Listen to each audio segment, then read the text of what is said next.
Certainly as a developmental biologist, I find it astonishing that anybody makes it to adulthood, never mind with the level of function that most of us have. So I think it's not surprising at all that there's such a prevalence of depression.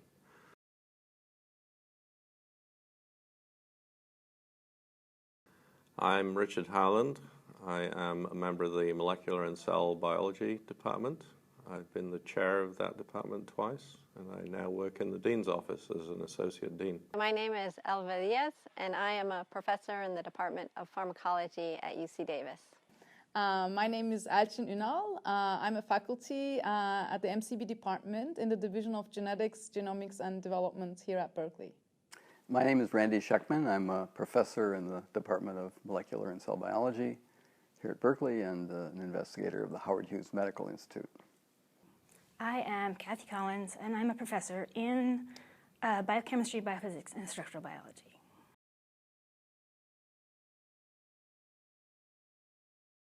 Have I struggled with mental health conditions?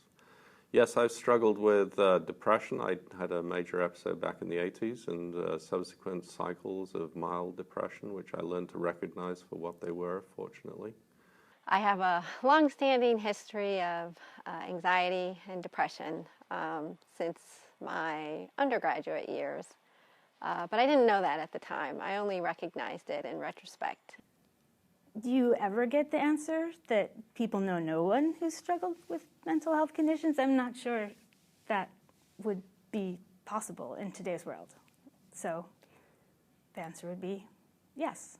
Perhaps 4 or more years into being an assistant professor, all of a sudden I started having what I can only call panic attacks. Yes, I have personally struggled with mental health conditions, and I also know people who have struggled as well.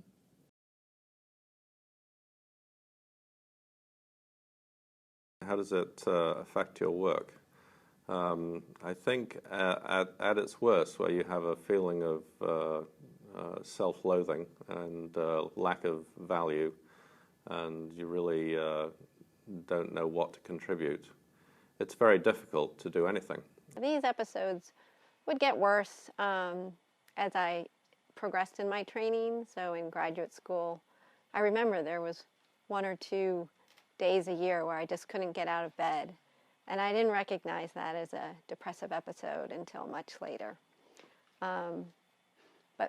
But as I was progressing through the academic ranks and going through tenure, I hit this wall where I couldn't ignore it anymore. And the stress and anxiety just really got to me. I believe that it's these mental health challenges that make me withdraw from a lot of social and professional opportunities that I should be taking, because I don't want to take on too much. It was very frightening. There was nothing that I could do. I confided in my wife.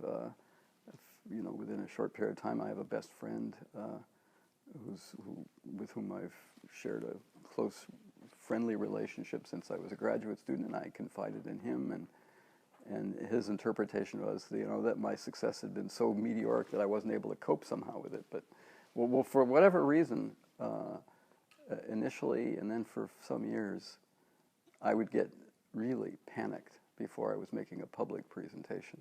I could almost always predict when it would come on, and it would seem irrational, but there it was, and sometimes I would have a sleepless night before I was giving a public presentation. Sometimes it would only come in within, less than an hour before, and my heart would start racing. And I tried a number of things to deflect this, and really nothing. I mean, it would occasionally start even in the middle of a seminar. I'd be fine, and then all of a sudden. So at a personal level, it has both positive and negative effects in my life.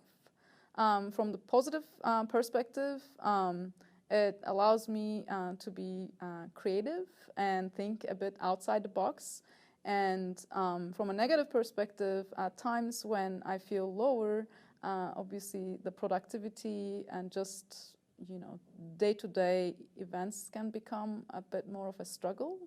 But knowing oneself, it helps to be able to deal with, both the good and the bad.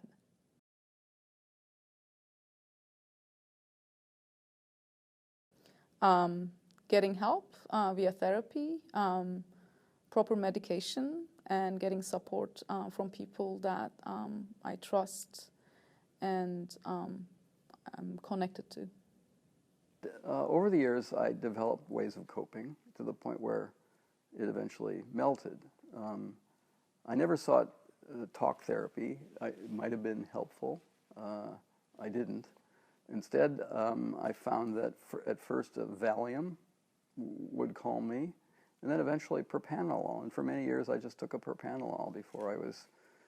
It clearly was some kind of performance anxiety, and I've come to learn that it's so common. I think a lot of people don't admit this, but I think there are some very famous performers who have this. And I realized over the years that it's not bad. It's not great. I'd rather not have that. I don't have that now. But I've learned that people often can somehow use the energy that comes from this kind of heightened attention, but but when it was at its worst, it wasn't helpful at all. It was a distraction. I think if I am feeling a lack of respect for myself or not motivated for a reason that's clearly biochemical, doing what you're avoiding is great, just throwing myself into a social network. And I really didn't know how valuable that was. So I fortuitously became involved in a study through the academic staff assistant program, which is the counseling equivalent for faculty and staff, to be involved in a study for counseling interventions in faculty and outcomes, to predict better outcomes in overall health and wellness. And with that, I became involved and worked very closely with a counselor that I still see today. Now, eventually, I also needed medication. I wasn't able to manage with simply psychotherapy, but that coupled with medication allowed me, I felt, to develop strategies and skills that I could use when I experienced periods of anxiety, panic, and depression. The first episode was quite severe, but then I got out of that with the help of medication, therapy, and time, and success of the lab. And then there were subsequently several episodes, milder episodes, which I learned to recognize that they would come and go until I decided that I didn't want to deal with them anymore and permanently went on medication, which fortunately has prevented any subsequent episodes.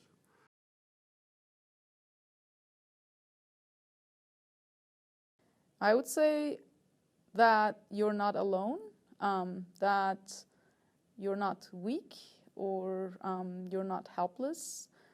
There are a lot of us that have struggled through different states of mental health, and it's good to know what kind of state you have and get help, but it doesn't define your capacity or your potential. It may actually be very helpful in certain ways. Just recognize, that it's not uncommon and that people can deal with it. There are solutions, and they should find a solution that works for them. That you don't have to live with this.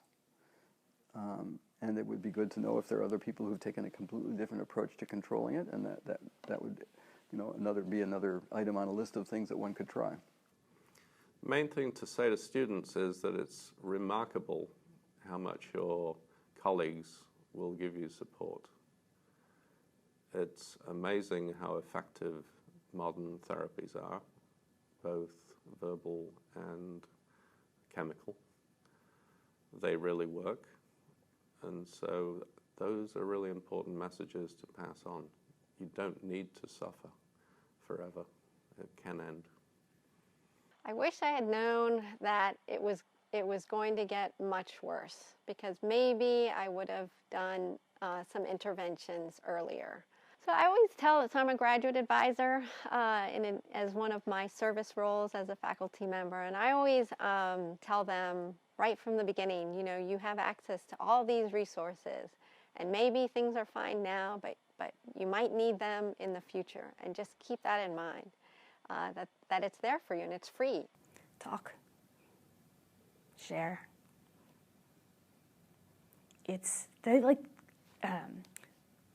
There's a thing we say about questions. The only stupid question is a question not asked. So the answer here is the same. Don't worry about imposing. You'll get a response quickly if someone like your mentor doesn't want to be involved in this. Then you can go to the next person. We confess our science problems to each other all the time.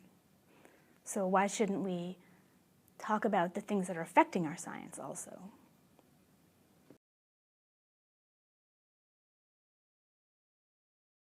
Science is about interaction. You don't have ideas in a vacuum. You have to go to seminars. You have to go to lunch with your peers. You have to talk over the centrifuge in the hallway. And if you're not motivated to do that, if you're not feeling engaged, then you'll pass up those opportunities and you'll never know what you don't know. So I think that it is extremely helpful to think about it in terms of being part of a group, because science is a group.